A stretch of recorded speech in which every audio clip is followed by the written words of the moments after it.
Now we are beginning the second book, and note that it says it's 5 years later. This is going to be set in England again. Tellson's Bank by Temple Bar is where we are. So remember, Tellson's is the bank where Mr. Lorry works, and Temple Bar I described to you earlier as like the gate of the city, and I just want to show you a picture of what this would look like. This is Temple Bar here. So this was designed in 1670 by Christopher Wren, and it was there sort of like as the gate to the financial district for quite a long time, but then it was moved for a while to a park, but now you can still see this in London. It is in Paternoster Square, which is near St. Paul's Cathedral.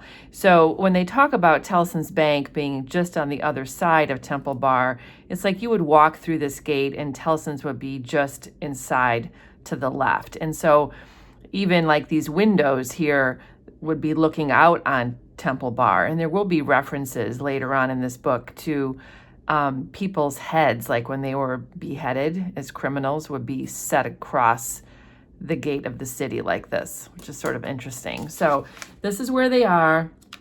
We're back in London, and this whole first page to page and a half, honestly, is a description of the bank. And it really is emphasizing that this place is old and very, very small and dingy, and that the people who work there are also very old-fashioned people. So this is not a progressive place. And it does say here that it had come to pass that Tellson's was the triumphant perfection of inconvenience. It was a miserable little shop with 2 little counters where the oldest of men made your check shake as if the wind rustled it, while they examined the signature by the dingiest of windows, which were always under a shower bath of mud from Fleet Street. And it was actually considered sort of disrespectful to improve upon sort of the ordinary ways of doing things. So this is interesting to me because, you know, Dickens was writing this in the 1800s, looking back into the 1700s. I actually lived in London in the early 1990s. And even then, progress was looked down upon. At that time, King Charles, who was at that point Prince Charles, ran sort of a campaign against modern architecture because he was very concerned, as were many people in England, that changing the skyline to a more modern architectural sort of, aesthetic would be offensive to the history of their country. And they really do treasure their old institutions and their old buildings. So if you go to London ever in your life, you will see a lot of the places that are mentioned in this book because they have been preserved and they are still used today. So if you go on, we have another little bit of illusion here. We also have personification of death again. So this is the fact that during this time, people were put to death for every possible crime. So if they wrote a bad check, they were put to death. If they forged a signature, they were put to death. If they kept a horse in a place where they weren't supposed to, they were put to death. If they had any kind of crime, they were put to death. So this is sort of what's being described here. So it's just kind of setting the scene. And it's also just a good example of Dickens' sort of very, elaborate writing style. So here we are outside of Tellson's Bank, and there's an odd job man who sits outside the bank on a stool. And if you remember, this is Jerry. So Jerry Cruncher was the guy who came running through the night on a horse to bring Mr. Lorry the note about recall to life. Well, here he is now, 5 years later, sitting outside the bank. This is his regular job, to do odd jobs. At the beginning of this chapter, though, Jerry is at home in his private lodging in Hanging Sword Alley in Whitefriars. And this is a neighborhood outside London. And it's 7:30 in the morning. And he's waking up to find that his wife is kneeling in the corner of his bedroom praying. And he yells when he recognizes that. He says, "Bust me if she ain't at it again." I also just wanted to point out that as he wakes up in the morning, he's going to begin to roll and surge in bed until he rose above the surface. This is another reference to sort of being underground, which we've had lots of references to, being dug out of a grave and things like that. So here's a description of his wife. A woman of orderly and industrious appearance rose from her knees in a corner with sufficient haste and trepidation to show that she was the person referred to. And he yells at her again and again, like, "You're at it again." He throws a boot at her. He's furious. It's interesting, this detail. It says his boots often came home after banking hours clean, but when he got up the next morning, those same boots were covered with clay. So remember, we're trying to figure out, what is it that Jerry Cruncher does? Remember in the beginning, he was muttering to himself that he would be in a really bad way if recalled to life came into fashion. We're getting hints consistently that he has something else he does, probably besides sitting on a stool outside of Tellson's Bank. So his wife's name is, I'm not even sure how to pronounce this, Agarawaiter, maybe? It's a very strange name. This could be a quiz question, so note how it's spelled. It's pretty long. He yells at her for saying prayers, and he describes her praying as flopping. She's literally falling to her knees. So throughout this book, whenever he says, quit your flopping, he means quit falling on the ground and praying. And he says, you're praying against me. And she says, I was not praying against you. I was praying for you. And then Jerry turns to his son, who's also named Jerry. He's young Jerry. And he tells his boy, your mother is praying against your father's prosperity, praying that the bread and butter may be snatched out of the mouth of her only child. So he's making money somehow, and he needs that money in order to feed his family. And she doesn't like the way he's making his money. That's one thing I think we can infer at this point. And he keeps yelling at her. He's so angry. What do you suppose, you conceited female, that the worth of your prayers may be? He's just demeaning her. He's very, very upset, obviously. Flopping yourself down, et cetera, et cetera. So he goes on, and he just continues yelling at her.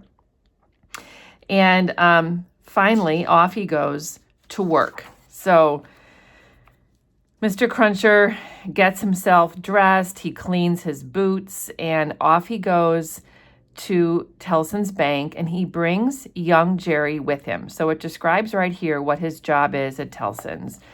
You could scarcely call it a trade, in spite of his favorite description of himself as an honest tradesman.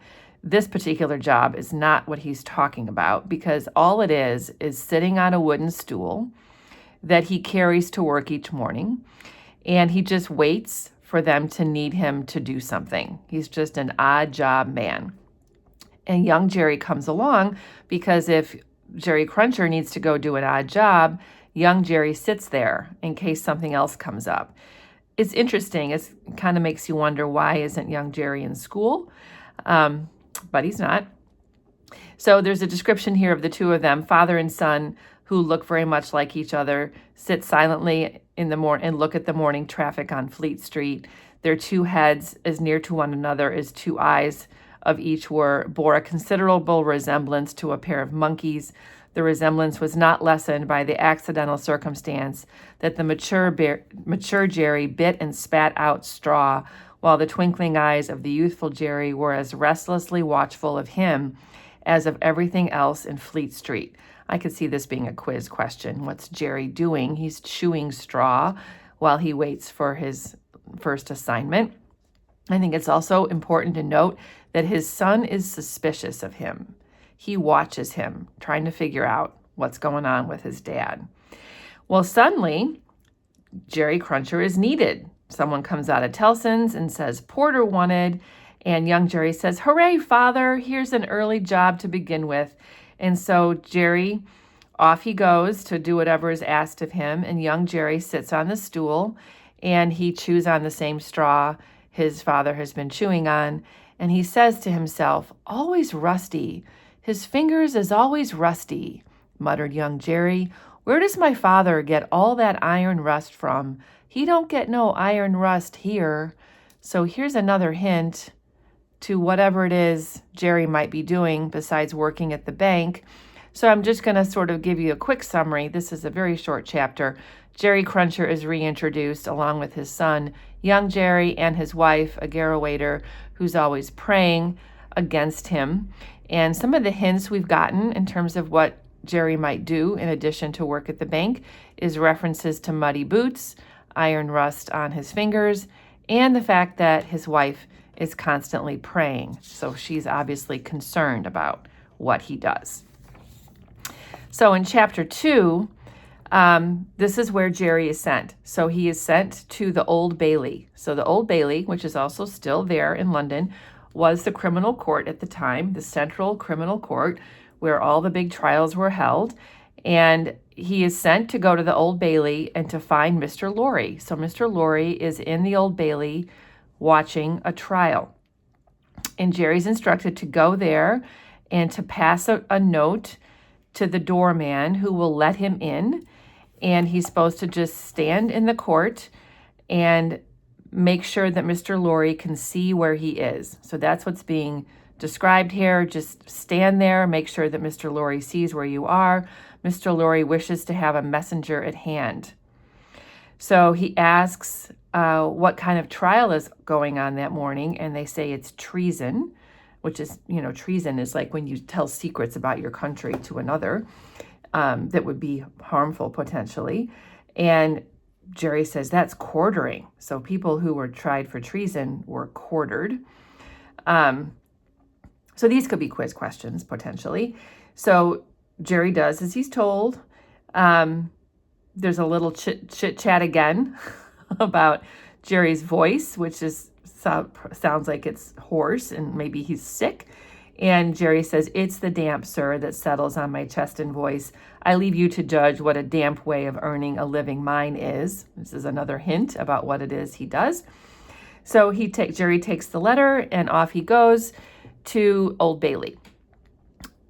Dickens tells us that they hanged at Tyburn in those days, so the street outside Newgate had not obtained one infamous notoriety that has since been attached to it. So this is a reference that you might not recognize. So Newgate Prison was sort of called London's hell on earth because it was known to be so overcrowded and people there were always terribly sick and maltreated, and a lot of people were hung outside of Newgate. So in this time, this was earlier than that, they were hanging some other place. But it does describe that even this jail was a disgusting place. All kinds of debauchery and villainy were practiced and where dire diseases were bred. And so what he's describing here is that the prisoners would be so sick that sometimes the judge himself would get sick and die because of whatever diseases the prisoners had. So that's what's being described here. It also describes the various kinds of torture and punishment that were common at that time. It says that it was famous for the pillory, a wise old institution that inflicted a punishment of which no one could foresee the extent. So if you've ever been to a pumpkin farm and they have those places like it's a piece of plywood that has like, a picture of a pig or a scarecrow on it, and you stick your head in the little hole in your hands and another little set of holes. That's kind of like what the pillory was. They would have you stand up against a board and stick your head in a hole and your hands in a hole, and you would be stuck there, and people could come by and yell at you and throw things at you, and it was a way to be publicly shamed. The whipping post was another one that they're talking about here. And then it says Jerry, who's making his way through the tainted crowd, dispersed up and down this hideous scene of action with the skill of a man accustomed to make his way quietly. It's another hint about his other job. He finds himself at the proper door, and he's able to enter, and the guard at the door talks to Jerry, and Jerry says, "What's on?" And the guard says, "Nothing yet." And he says, "Well, what's coming on?" And he says, "A treason case." "Oh, the quartering one, eh?" So they're talking about this like it's a show. And it should be noted here that the courtroom is full of people, all there to watch. They do or they did at that time, go to sort of see trials as entertainment and to see what would happen to them. And the man says with relish, if he's found guilty, which he says he will be, he'll be drawn on a hurdle to be half hanged, and then he'll be taken down and sliced before his own face, and then his inside will be taken out and burnt while he looks on, and then his head will be chopped off, and he'll be cut into quarters. That's the sentence. Absolutely disgusting, and this is what they thought was so cool. So Mr. Cruncher does see Mr. Lorry sitting at a table. He's with other gentlemen in wigs, and he's not far from the prisoner's counsel. So the lawyer who is representing the prisoner is sitting close to Mr. Lorry, and they have great bundles of papers. And someone, the man he had spoken with, Mr. Cruncher, the guard says, "What has he got to do with the case?" Looking at Mr. Lorry. And Jerry says, "I don't know."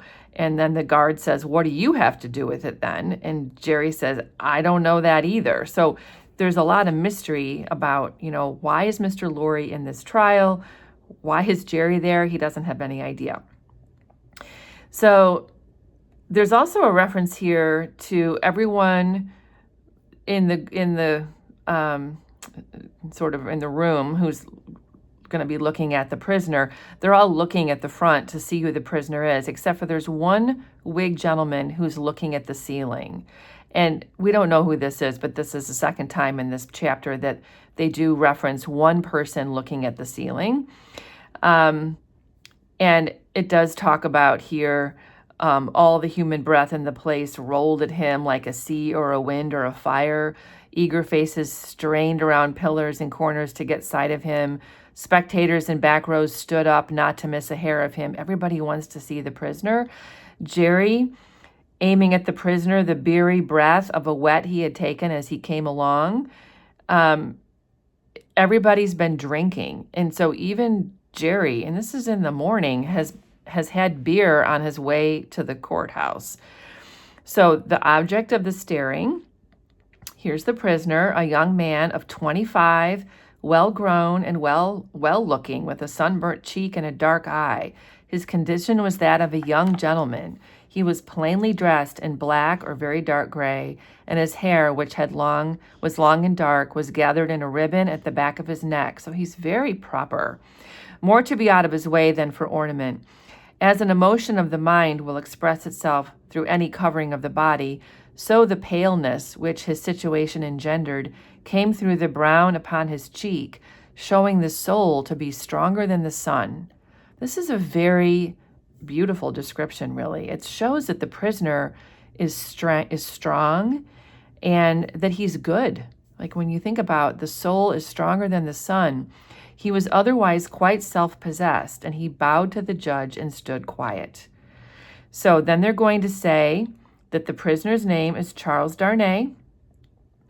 He had pleaded not guilty, and the charge, and this is very wordy here because the judge is speaking excessively about, serene, illustrious, excellent, blah, blah, blah, wickedly, falsely, traitorously. There's a lot of adverbs and adjectives in here, which is meant to be sort of funny. But what he's ultimately accused of is having told the French King Louis, about the details of the Revolutionary War. So remember, our Revolutionary War with Great Britain was, 1776. This would have been, the accusation would have been that Charles Darnay knew something about what Britain was going to be doing in terms of their fighting against America and had told the French king. That's the accusation. Then we have a description of Charles Darnay looking up at a mirror. So there's a mirror above the court that helps everybody see what's going on. It's almost like, it just shines down on everybody. So Charles Darnay could look up and see himself in the mirror, but all the other people could also see him in the mirror. It's just a way to have a view of the room when everybody's basically at the same height.